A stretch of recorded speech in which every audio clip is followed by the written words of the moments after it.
Mr. Chairman, thank you, and certainly I will look forward to working with you on the reauthorization of Transportation Security Agency. Well, Mr. Pistole, the last time you were here, we said this is going to be a tough job. I know you're finding out. And I agree with so much of what the chairman said. Your job is just enormous. Not only are we looking now at the cargo issue, which this committee has been very active in trying to assure that cargo, which is in so many of our passenger planes, as well as bringing goods into our country that we need to know what they are. We've been active, but we have not been able to address that to our satisfaction. And now with the situation with Yemen, it's very clear that once again, we dodged a bullet, if you will, but we've got to have procedures, and I hope that we are going to be working with our the foreign countries where there are gateways into America through aviation, that we will beef that up. And I know that our committee is going to be very active in that area. Secondly, we're going to have intelligence gathering to do that when we are at risk of so many airplanes coming into our airports with cargo, sometimes cargo only, sometimes in the passenger planes. We've got to have intelligence gathering that should be part of your either cooperation or direct control. Of course, you're from the FBI, so you understand that need. Secondly, I mean, you've got to be hearing the outcry about the invasive uses of pat-downs now in the airports. There has to be a way that you can figure out how to do what's necessary, because, you know, we all see people in the airports going through with long skirts and lots of cover-up possibilities, and that's what you're trying to address, and we understand that. There's got to be a way, however, for a privacy concern to be addressed, because it's legitimate. And I know that you're aware of it, but we've got to see some action. And I know the Secretary is as well. I've heard her say that she is concerned about the privacy, but I think we've got to do more. The outcry is huge. And I will just end by saying that, well, I have two more things to say. One is, I've also mentioned before that I'm concerned about our ports, which are also entries into America, and our trains, our surface transportation. We've got to make sure that we're doing everything we can before the originality of our enemy comes forth, rather than always playing catch-up, which is what we seem to do. And it's good that we learn from the past, that we learn from the mistakes, that we learn from the new iterations of the plots. However, we've got to start anticipating through intelligence what they're up to before it happens. The last thing I will mention is that it's my understanding that you haven't made any decision about changing the federal law that prohibits screeners from striking. I hope that you, with all that's on your plate, I hope that you will not try to change what is the law in this country. I think if you did decide to go the other way, that there would be an upheaval in Congress and there would be great efforts to prevent it from happening. I don't think that's a fight that we want right now, when we should be concentrating on all these other issues that both the chairman and I have mentioned. So with that, I'm glad you're here. I appreciate your being here. And I think that in your short time, you are getting your hands around this, but our job is to have oversight and tell you what we think needs to be a priority, and hope to work with you on that. Thank you very much. you very much, Mr. Chairman. I think I'm, first of all, going to say to Senator Isaacson that I think we should have a classified hearing, so we will work with scheduling on that. I would welcome that. Thank you. Certainly we'll talk to Senator Rockefeller. I believe he will agree. I want to talk now on cargo. I'd like to ask you, first, is it feasible for all cargo operations, a cargo plane that does not have passengers, to be screened in the same, with the same specificity as our passenger processes? And secondly, do we have practical solutions?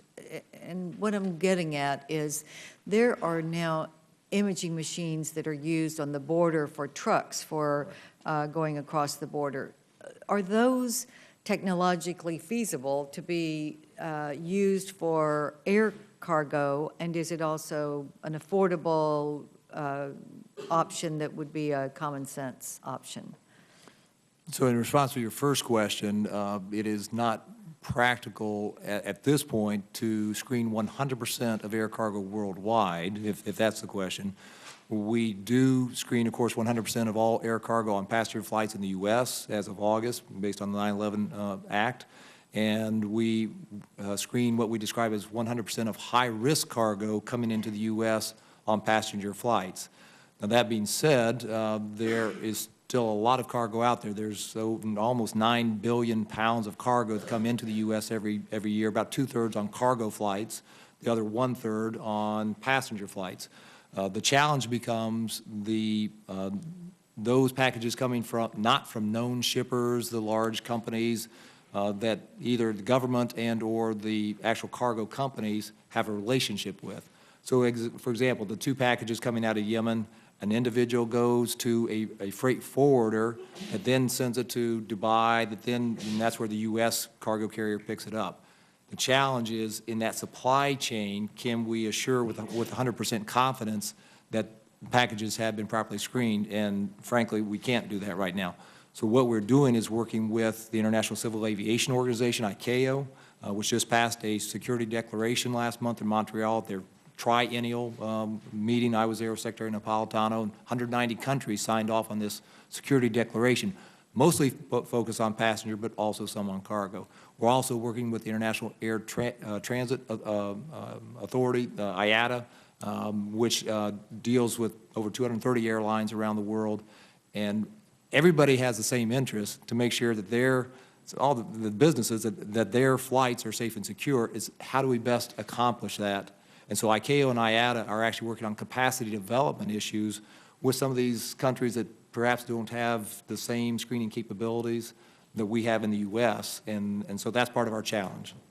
And are you working on more of your personnel being stationed in areas where there would be a priority? Yes, we are, Senator. We have over 100 TSA employees who are forward deployed around the world to act as inspectors, if you will, to work with host governments and aviation authorities for that very purpose. Also, on the second part of your first question, we do have small, medium, large aperture X-ray and advanced technology X-ray to look at cargo. It is just more of a challenge than it is with a passenger. So the larger the pallet or the skids and the more compact, the more difficult it is to discern. Now, we also, at least in the U.S., use explosive trace technology, detection equipment, perhaps canines, but that is not a consistent standard around the world. Let me just talk a little bit about the collective bargaining issue. And when I was talking about strikes, the reality is if you have collective bargaining, it may not be the open strike, but it is the slowdown, the sick outs, that sort of thing, which is a virtual strike. And my question is, where are you in this process? And is it something that you're looking at seriously, or have you decided that other priorities are more important? Well, obviously, one of the priorities and for the confirmation process was to deal with the issue as I was asked to do an independent assessment of whether collective bargaining made sense for the TSA workforce. My one caveat that I laid out at that hearing, as you recall, and what I've stuck to is whatever the issues are, there cannot be an adverse impact on security. So I've conducted an internal assessment. I've done a review, and I am close to announcing a decision on that. I will say that has been complicated a little bit by a decision last Friday by the FLRA, which ordered TSA to hold an election for exclusive union representation, but not collective bargaining. So somewhat of a confusing opinion, frankly. So our experts are going back and working with other human capital experts and the FLRA, their counsel, to say, okay, so what does that mean?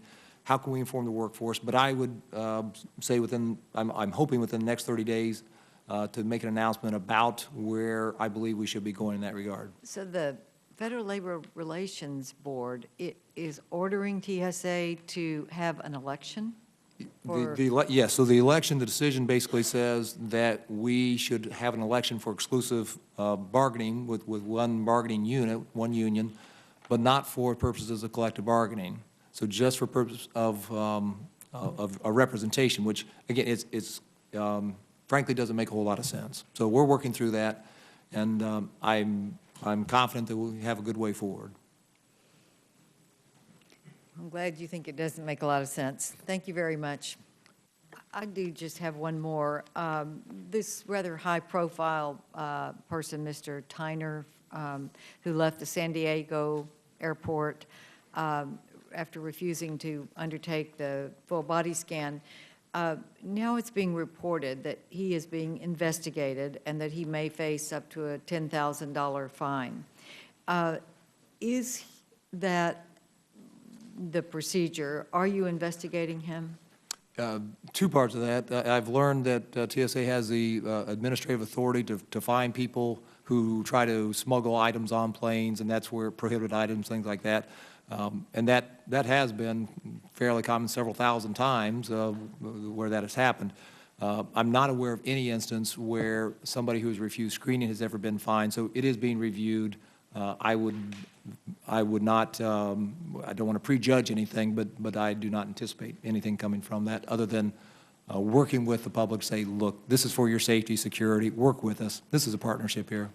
Well, I agree with you that it should be considered a partnership. And in general, I have found, and mostly I hear, that the TSA employees are very aware of the privacy issues. They are sympathetic and are handling it very well.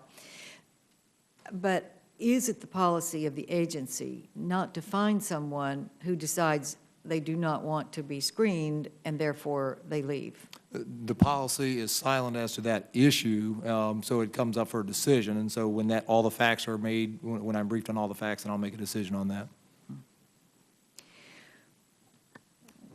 Well, I would hope that we wouldn't go overboard if someone decides that they have the right to their privacy and therefore they walk out without injury to anyone. I can't see that that would be a fine offense. And I'm, again, trying not to preview too much because I will just make sure I have all the facts, but I agree completely with you on that, Senator. So it's something that, again, the fines historically have been for people who have tried to smuggle items on board. Correct. And that's not this situation. So. All right. Thank you very much.